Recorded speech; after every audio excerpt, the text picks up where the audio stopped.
इल्म जी निशानी ही महल मुखी मीज़ानी।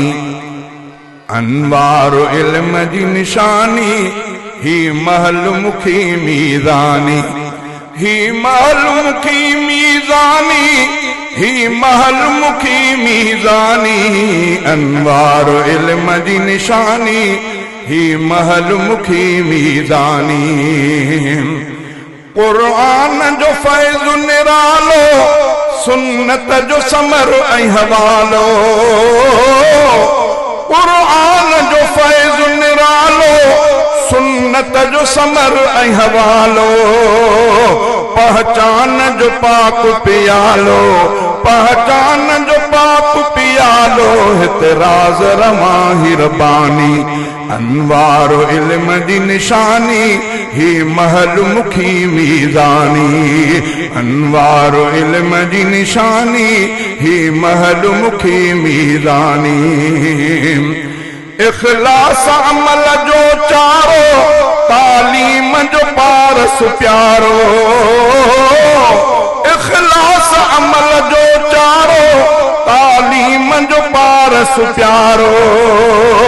ज़र ज़ौक़ ज़हानत वारो ज़र ज़ौक़ ज़हानत वारो। सच समझ मिली सुल्तानी। अनवार इल्म जी निशानी ही महल मुखी मीज़ानी। ही महल मुखी मीज़ानी ही महल मुखी मीज़ानी। अनवार इल्म जी निशानी ही महल मुखी मीज़ानी। सुरहान सियाणप वारी तहज़ीब तमद्दुन जारी। सुरहान सियाणप वारी तहज़ीब तमद्दुन जारी।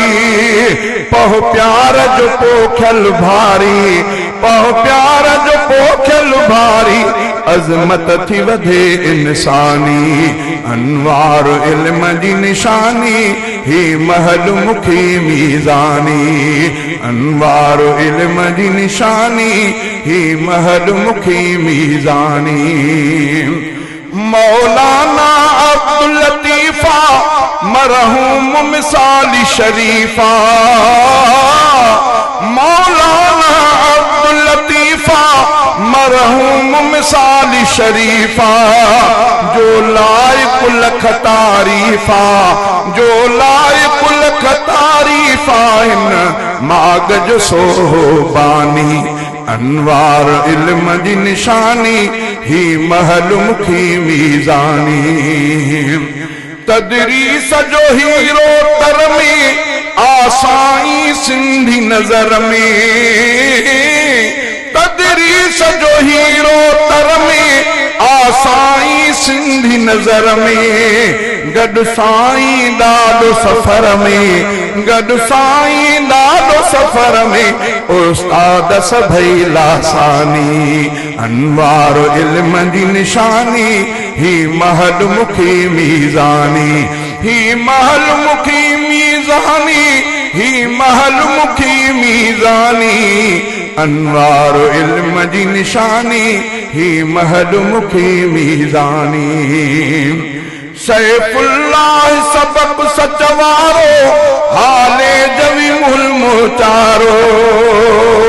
सैफुल्लाह सबक सच वारो हाले जवी मुल्मो चारो।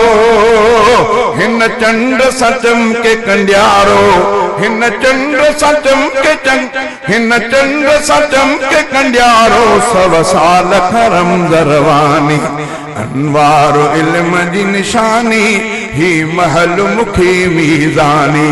ही महल मुखी मीज़ानी ही महल मुखी मीज़ानी।